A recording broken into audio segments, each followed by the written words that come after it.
Thank you, everyone. You can take a seat. We can get started.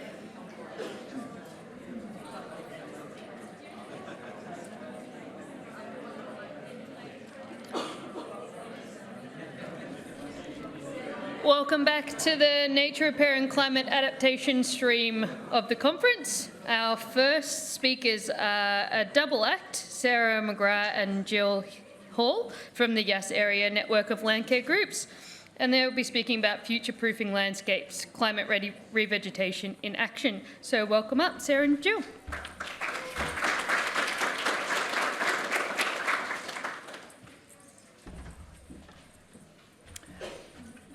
Hi everyone, I'm Gill Hall and this is Sarah McGrath, and we're both from the Yass area network of Landcare groups. And today we're going to be talking about our Climate Ready project. So we're calling this Future-Proofing Landscapes, Climate Ready Revegetation in Action. So I'd just first of all like to acknowledge the other people who are core team members. They're not here today. So Elizabeth Goodfellow, Kath McGuirk, Sue McIntyre and Anne Milligan have all been very instrumental in getting this program up and running. And our project officer that we now have, thanks to a environmental trust grant, Sonia Duce. And before we start, we'd also like to acknowledge the traditional owners of the lands here and also where we live and care for land back in the Yass Valley, which is the Ngunnawal people. So that doesn't seem to be moving it on. Maybe try here. Okay, so just basically quickly, this talk's going to be a bit of an overview of the project. So I'll touch on why we started the project, how we got it going, then how the project works, what are the basic mechanics of it, and then turning the project, moving from a project into a program. So, you know, we think of a project maybe as having a start and an end, and a program as an ongoing thing. Well, that's the sort of zone we're in at the moment. So Sarah will be picking up around that point and talking about where we might be going in the future with this. So first of all, why did we start this project, which is basically about climate-ready revegetation? So you can see here is a major dieback event. This was taken in Monaro, and thanks to the Upper Snowy Landcare network for this photo. So you can see how devastating this event has been for the trees here. It's thought that this is linked to climate change through a chain of events involving insects, diseases, and this resultant terrible dieback. And also very encouraging, of course, to see the planting that the local Landcare groups have been doing here. But this was our concern. So back in 2018, there were a group of us who had similar concerns about what impact is climate change going to have on our local native vegetation. So that was the stimulus that really brought us together over concern about what might eventuate. So here you can see some of the team members, and basically the key factors that got us started were, number one, that underlying motivation and commitment. And then number two, we had a workshop on Climate Ready Revegetation Guide, which is a guide put out by Dr. Nola Hancock and colleagues. And we had a workshop by Nola and by one of the others there, Linda Broadhurst. And this brought us together. So we're actually from 3 different Landcare groups, but all sitting under that Yass area network. So that, as I mentioned, this strong commitment and motivation, I think we were ready. We wanted to be doing something. We wanted to be actually engaged in activities rather than just talk about climate change. What can we do? So with that unifying factor, the team naturally came together with this workshop, and it gave us some basic tools to start to think about how can we take action, what might be sensible things to do. And you can see there the team gets together fairly often. It has, we have lots of cups of tea and biscuits, and generally have a good social occasion as well as talking about, the activities of the project. So that team bonding was a very, very important part of actually getting the project off the ground, up and running, and also sustaining the project, because we're now 7 years into this project and we're still going. So that's partly this sort of human connection that we've been talking about, the seas today. It's just a very important part of it, supporting each other. And the other thing was we found we came from different backgrounds, so that actually gave us a different wide-ranging set of skills which we were able to apply to the project. As well as that, we did get some help from outside the group when we needed some critical bits of data.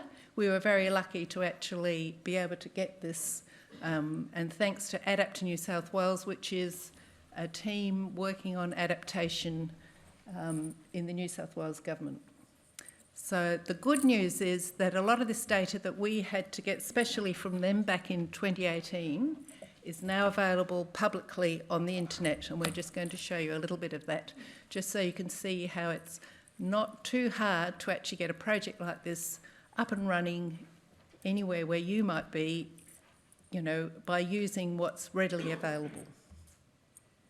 So the aim of our project was basically this: to enhance the long-term survival of native plants in the Yass Valley under changing climate conditions. So we had two basic ideas when we started. One was we wanted to know what was the likely impact of climate change on species in our local area.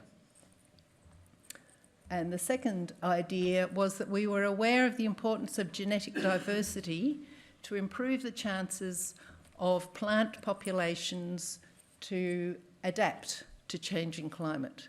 And when we think about the fragmentation that's happened in Australia since basically the invasion of this continent and the fragmentation of local ecosystems through development of agriculture, cities, etc. So the genes in the landscape are no longer able to flow freely as they once did, and so the genetic diversity has been chopped up. So we were aware before we began that this was an important concept that we needed to understand. We also had some resources when we began because we already had 3 smallish Landcare nurseries. This is one of them. These are completely staffed by volunteers, and we produce about 15,000 tube stock each year across the 3 nurseries. So the 3 different Landcare groups, 3 nurseries.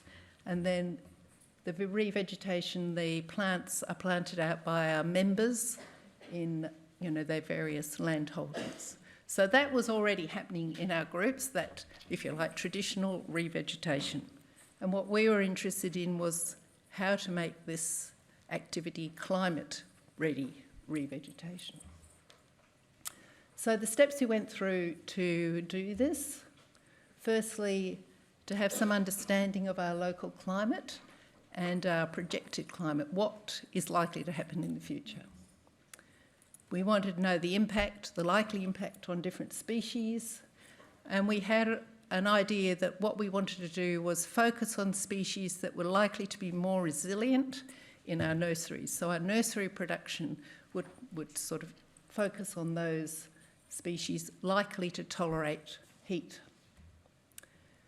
We wanted to promote genetic diversity by growing stock from seed from various provenances to undo that fragmentation that's happened in the past. We wanted to plant out strategically, so not only in tree lanes and so on, but also within larger areas where we could establish populations of this genetically diverse plantings and also allow some interaction with the local remnant populations. And we were very interested in this whole concept of genetic diversity because that's the underpinning of this strategy. Basically, to increase genetic diversity increases the chances of plants being able to adapt.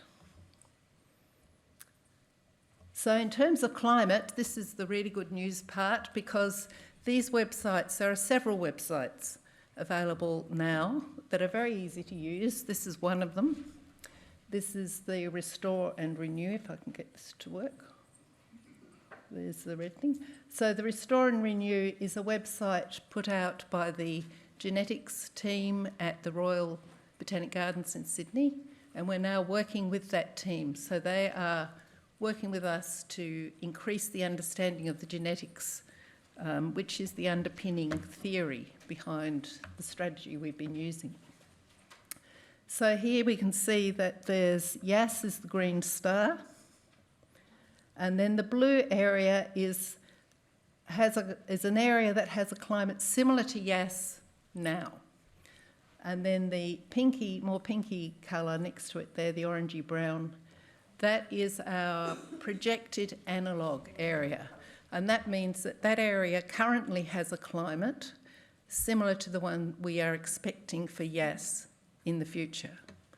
So we expect that Yass, if we think about, you can put here what variables you're interested in to measure your climate. So this is rain and temperature. And you can also modify whether you're talking about high emission scenario, low emission scenario time frame. So basically we can see that Yass in the future might have a climate a bit more similar, say, to this place like this, like Griffith. So that's quite a lot hotter. That's actually, by the end of the century, 3 degrees hotter for an annual average temperature. So this is very significant. Okay, so after understanding a bit about the climate, which, as I say now, anybody can do that quickly using one of these websites, such as this one, we wanted to assess some species to see how resistant they might be, to then, for those species we select for our nurseries, to increase the genetic diversity through seed sourcing, to grow the plants in the nurseries, plant them out in land holdings, and monitor the results. So the first one there, the species assessment, basically a desktop type exercise using these freely available websites and asking certain questions about the particular species. We're interested in local species. We have not brought in any species from outside. We've only used species that are already existing in our area. But we do want to focus on the species that also grow in hotter areas. So we're interested in the distribution of the species. We want to focus on ecologically important ones. Can we grow them in the nursery? We're not, we're a bunch of amateurs, basically. It's a volunteer nursery, and we can't manage every single species, so we want the ones that we can actually manage to grow. And also, can we get the seed? So we don't collect the seed, we buy it commercially. So they were sort of, if you like, factors we want to know about each species that we looked at. And this is an example. This is Eucalyptus albans, one of the species we do work with. And you can see that the green star, again, is Yass. And we've got that analogue climate, which is the pinky area. That's where future climate will be similar to the ones already experienced in this area. And you can see the pink dots, which is Eucalyptus albans, has a distribution not only around our area, but well into the north and west of us. And so it is already growing in places that are considerably hotter than our current climate. So that's a good start. And we also look at other things like the scatter plot, where each dot on the graph corresponds to a dot on the map. And here we've got temperature on the x-axis, precipitation on the y-axis. So this is another way of looking at the data. And we do look at the data in a couple of different ways. And if you're interested to know more about that, you can go to our website, the Yass Area Network website, and look up this project on climate-ready revegetation. And if you email to our project officer, she will send you the full report that we've written up, including exactly how to generate these sorts of graphs and how to interpret them. So after we've done that species assessment, we selected roughly 40 to work with in our nurseries. We then wanted to increase the genetic diversity. So we wanted to bring in seed from different areas, which is sort of contrary to what we used to do, which was always to say local is best. Now we're saying to bring in from outside is what we're deliberately doing to increase the genetic diversity of those species. So there's a few steps to that. We buy the seed, we check the viability of all the seed that we buy, and we keep records of what we're doing. And then we have a big seed mixing day where we get together and literally have another one of those cups of tea and lunch and everything days, and we mix the seed in mixing bowls, literally with a teaspoon. Very different from what we've been learning about the high tech. We're sort of very low tech. And then we distribute that mixed seed across the 3 nurseries. So here's Eucalyptus albans again. And the fantastic thing about this website, which is fairly newish, it has also on it, from the genetics scientists at the Botanic Gardens, an area here which is shown as a white cloud sort of blob, the white area, overlaid over the distribution of the Eucalyptus albans. And this is the area where they've actually done genetic testing and they are recommending using seed across that whole distribution. So they have checked that we're not going to run into trouble with outbreeding, which some people may be aware of with the old mantra of local is best. One of the reasons why it was thought not good to bring in outside seed was that if you brought in seed that was too genetically different, you might upset the reproduction process of that species. So this is now we have this genetics backing up what we're doing, which is just fantastic. And there are maybe at the moment about 30 species on this website, and they're increasing all the time. So this team is working to produce these maps for people like us to be able to, feel confident that what we're doing is the right thing. And just to finish that off, that's where we currently have bought seed from for Euc albans, there's the blue dots. So you can see we managed to get a reasonable sort of spread across that zone. And then after that, of course, we're growing the species in the nurseries.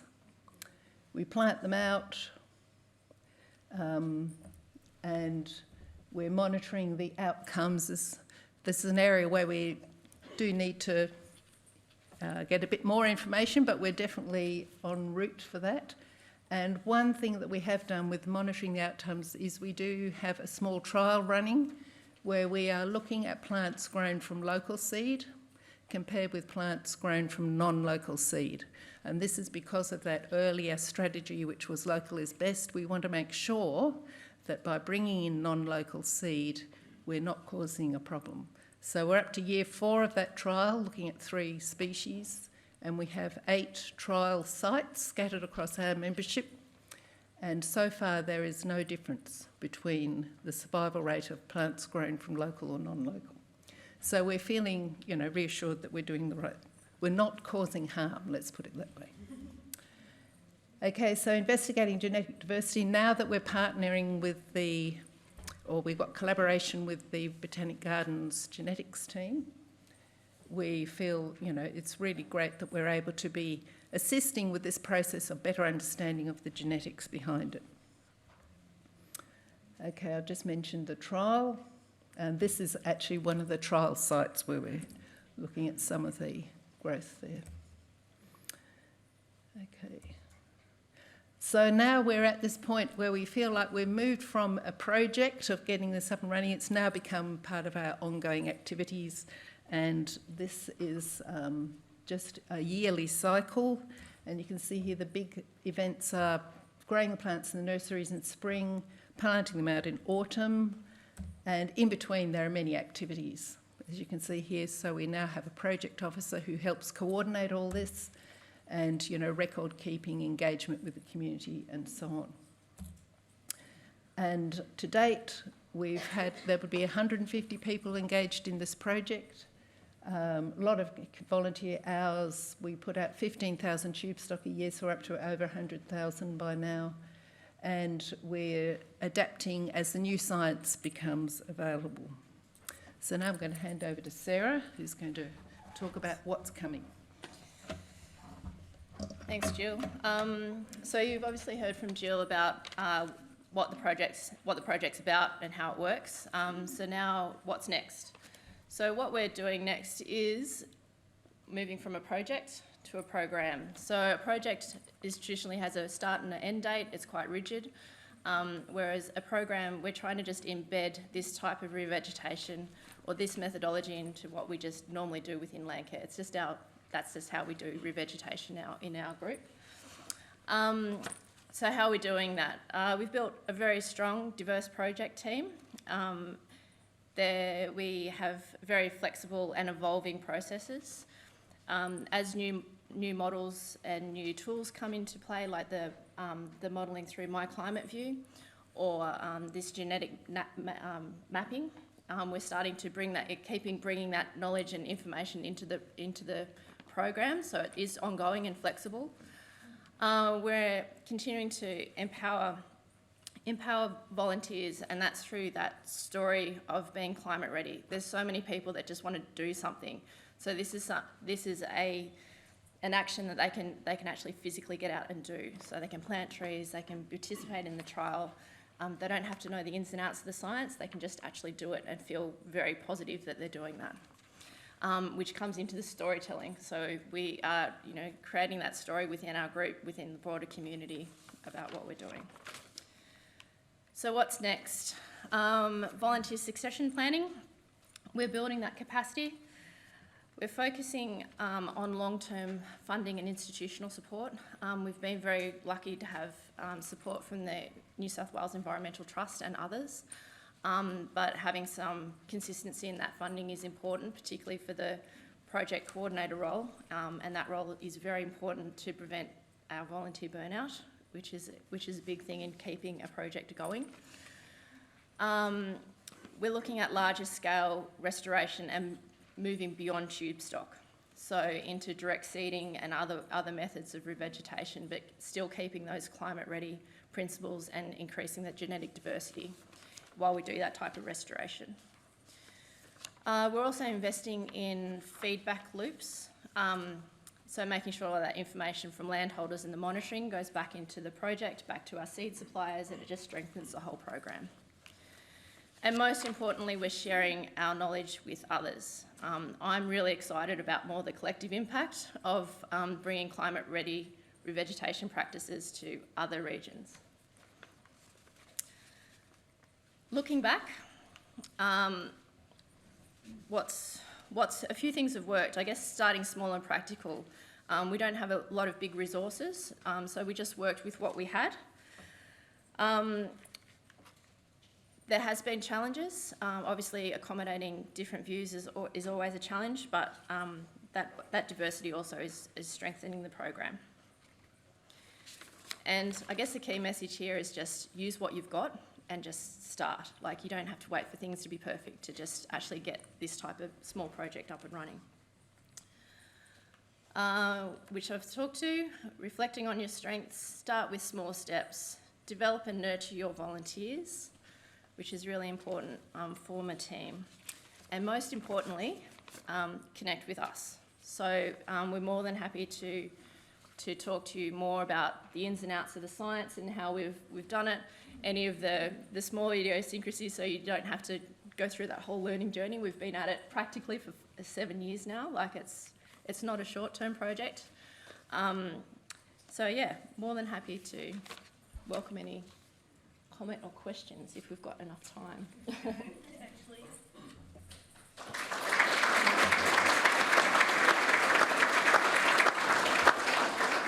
Thank you, Sarah and Gill. We actually don't have any time for questions, but get in touch with them as you're moving around. I'm sure they'd love to talk to you. QR code. Oh, scan the QR code. Thanks, everyone.